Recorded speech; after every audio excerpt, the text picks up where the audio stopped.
Chapter 11. The Great Adventure. Mr. Wickson did not send for father. They met by chance on the ferry boat to San Francisco, so that the warning he gave father was not premeditated. Had they not met accidentally, there would not have been any warning. Not that the outcome would have been different, however. Father came of stout old Mayflower stock, and the blood was imperative in him.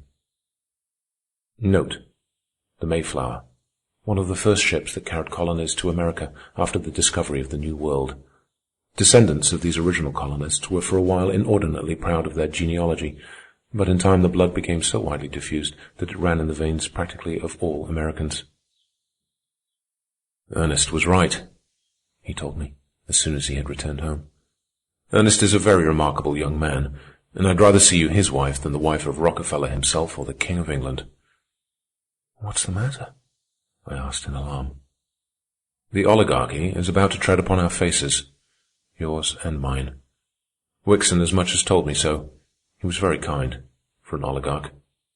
He offered to reinstate me in the university. What do you think of that? He, Wickson, a sordid money grabber, has the power to determine whether I shall or shall not teach in the university of the state. But he offered me even better than that. Offered to make me president of some great college of physical sciences that is being planned. The oligarchy must get rid of its surplus somehow, you see. Do you remember what I told that socialist lover of your daughter's? He said. I told him that we would walk upon the faces of the working class, and so we shall. As for you, I have for you a deep respect as a scientist, but if you throw your fortunes in with the working class, well, watch out for your face, that is all. And then he turned and left me. It means we'll have to marry earlier than you planned, was Ernest's comment when we told him. I could not follow his reasoning, but I was soon to learn it. It was at this time that the quarterly dividend of the Sierra Mills was paid, or rather, should have been paid, for father did not receive his. After waiting several days, father wrote to the secretary. Promptly came the reply that there was no record on the books of father's owning any stock, and a polite request for more explicit information. I'll make it explicit enough, confound him, father declared, and departed for the bank to get the stock in question from his safe deposit box. Ernest is a very remarkable man, he said when he got back, and while I was helping him off with his overcoat. I repeat, my daughter, that young man of yours is a very remarkable young man. I had learned, whenever he praised Ernest in such fashion, to expect disaster. They have already walked upon my face, father explained. There was no stock. The box was empty. You and Ernest will have to get married pretty quickly. Father insisted on laboratory methods. He brought the Sierra Mills into court, but he could not bring the books of the Sierra Mills into court. He did not control the courts, and the Sierra Mills did. That explained it all. He was thoroughly beaten by the law, and the barefaced robbery held good. It is almost laughable now, when I look back on it, the way father was beaten. He met Wickson accidentally on the street in San Francisco, and he told Wickson that he was a damned scoundrel. And then father was arrested for attempted assault, fined in the police court, and bound over to keep the peace. It was all so ridiculous that when he got home he had to laugh himself. But what a furor was raised in the local papers. There was grave talk about the bacillus of violence that infected all men who embraced socialism, and father, with his long and peaceful life, was instanced as a shining example of how the bacillus of violence worked. Also, it was asserted by more than one paper that father's mind had weakened under the strain of scientific study, and confinement in a state asylum for the insane was suggested. Nor was this merely talk. It was an imminent peril. But father was wise enough to see it. He had the bishop's experience to lesson from, and he lessoned well. He kept quiet, no matter what injustice was perpetrated on him, and really, I think, surprised his enemies. There was the matter of the house, our home. A mortgage was foreclosed on it, and we had to give up possession. Of course, there wasn't any mortgage, and never had been any mortgage. The ground had been bought outright, and the house had been paid for when it was built, and house and lot had always been free and unencumbered. Nevertheless, there was the mortgage, properly and legally drawn up and signed, with a record of the payments of interest through a number of years. Father made no outcry. As he had been robbed of his money, so was he now robbed of his home. And he had no recourse. The machinery of society was in the hands of those who were bent on breaking him. He was a philosopher at heart, and he was no longer even angry. "I am doomed to be broken," he said to me. "But that is no reason that I should not try to be shattered as little as possible. These old bones of mine are fragile, and I've learned my lesson. God knows I don't want to spend my last days in an insane asylum." Which reminds me of Bishop Morehouse, whom I have neglected for many pages. But first let me tell of my marriage. In the play of events, my marriage sinks into insignificance, I know, so I shall barely mention it.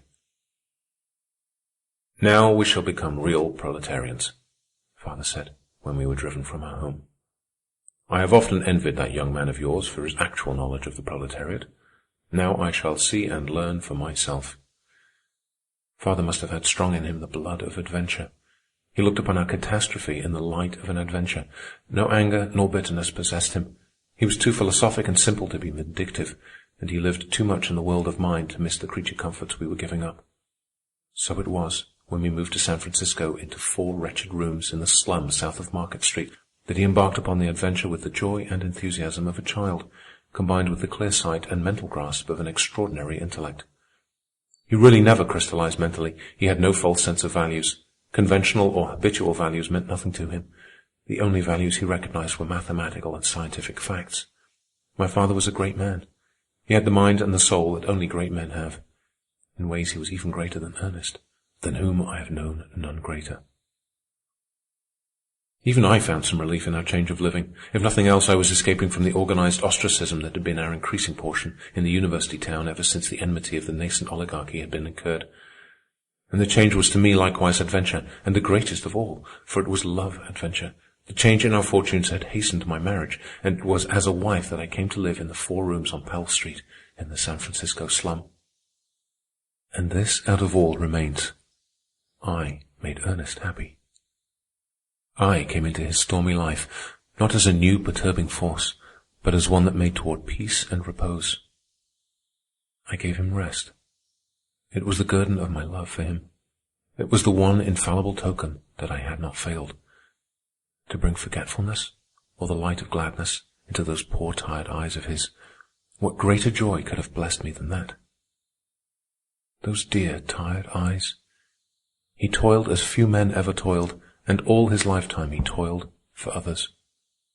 That was the measure of his manhood. He was a humanist and a lover, and he with his incarnate spirit of battle, his gladiator body, and his eagle spirit, he was as gentle and tender to me as a poet. He was a poet, a singer in deeds, and all his life he sang the song of man. And he did it out of sheer love of man, and for man he gave his life, and was crucified. And all this he did, with no hope of future reward. In his conception of things there was no future life. He, who fairly burnt with immortality, denied himself immortality. Such was the paradox of him. He, so warm in spirit, was dominated by that cold and forbidding philosophy, materialistic monism. I used to refute him by telling him that I measured his immortality by the wings of his soul, and that I should have to live endless eons in order to achieve the full measurement. Whereat he would laugh, and his arms would leap out to me, and he would call me his sweet metaphysician. And the tiredness would pass out of his eyes, and into them would flood the happy love light that was in itself a new and sufficient advertisement of his immortality. Also, he used to call me his dualist, and he would explain how Kant, by means of pure reason, had abolished reason in order to worship God, and he drew the parallel, and included me guilty of a similar act. And when I pleaded guilty, but defended the act as highly rational, he but pressed me closer and laughed as only one of God's own lovers could laugh. I was wont to deny that heredity and environment could explain his own originality and genius, any more than could the cold, groping finger of science catch and analyze and classify that elusive essence that lurked in the constitution of life itself. I held that space was an apparition of God, and that soul was a projection of the character of God. And when he called me his sweet metaphysician, I called him my immortal materialist. And so we loved and were happy. And I forgave him his materialism because of his tremendous work in the world, performed without thought of soul gain thereby. And because of his so exceeding modesty of spirit that prevented him from having pride and regal consciousness of himself and his soul. But he had pride, How could he have been an eagle and not have pride? His contention was that it was finer for a finite mortal speck of life to feel godlike than for a god to feel godlike. And so it was that he exalted what he deemed his mortality. He was fond of quoting a fragment from a certain poem. He had never seen the whole poem, and he had tried vainly to learn its authorship. I here give the fragment, not alone because he loved it, but because it epitomized the paradox that he was in the spirit of him and his conception of his spirit. For how can a man, with thrilling and burning and exaltation, recite the following and still be mere mortal earth, a bit of fugitive force, an evanescent form? Here it is. Joy upon joy and gain upon gain are the destined rights of my birth, and I shout the praise of my endless days to the echoing edge of the earth. Though I suffer all deaths that a man can die to the uttermost end of time, I have deep drained this, my cup of bliss, in every age and clime. The froth of pride, the tang of power, the sweet of womanhood, I drain the lees upon my knees, for oh, the draught is good. I drink to life, I drink to death, and smack my lips with song. For when I die, another I shall pass the cup along. The man you drove from Eden's grove was I, my Lord, was I, and I shall be there when the earth and the air are rent from sea to sky. For it is my world, my gorgeous world, the world of my dearest woes, from the first faint cry of the newborn to the rack of the woman's throes. Packed with the pulse of an unborn race, torn with the world's desire, the surging flood of my wild young blood would quench the judgment fire. I am man, man, man, from the tingling flesh to the dust of my earthly goal, from the nestling gloom of the pregnant womb to the sheen of my naked soul. Bone of my bone and flesh of my flesh, the whole world leaps to my will, and the unslaked thirst of an Eden cursed shall harrow the earth for its fill. Almighty God, when I drain life's glass of all its rainbow gleams, the hapless plight of eternal night shall be none too long for my dreams. The man you drove from Eden's grove was I, my Lord, was I. And I shall be there when the earth and the air are rent from sea to sky, for it is my world, my gorgeous world, the world of my dear delight. From the brightest gleam of the Arctic stream to the dusk of my own love night. Ernest always overworked. His wonderful constitution kept him up, but even that constitution could not keep the tired look out of his eyes, his dear tired eyes. He never slept more than 4½ hours a night, yet he never found time to do all the work he wanted to do. He never ceased from his activities as a propagandist, and was always scheduled long in advance for lectures to working men's organizations. Then there was the campaign. He did a man's full work in that alone. With the suppression of the socialist publishing houses, his meager royalties ceased, and he was hard put to make a living, for he had to make a living in addition to all his other labor. He did a great deal of translating for the magazines on scientific and philosophic subjects, and coming home late at night, worn out from the strain of the campaign, he would plunge into his translating and toil on well into the morning hours.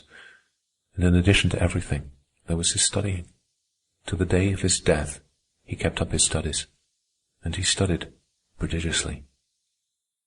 And yet he found time in which to love me and make me happy. But this was accomplished only through my merging my life completely into his. I learned shorthand and typewriting and became his secretary. He insisted that I succeeded in cutting his work in half, and so it was that I schooled myself to understand his work. Our interests became mutual, and we worked together and played together. And then there were our sweet, stolen moments in the midst of our work. Just a word, or caress, or flash of lovelight, and our moments were sweeter for being stolen. For we lived on the heights, where the air was keen and sparkling, where the toil was for humanity, and where sordidness and selfishness never entered. We loved love, and our love was never smirched by anything less than the best, and this out of all remains. I did not fail. I gave him rest. He who worked so hard for others, my dear, tired-eyed mortalist. End of chapter 11.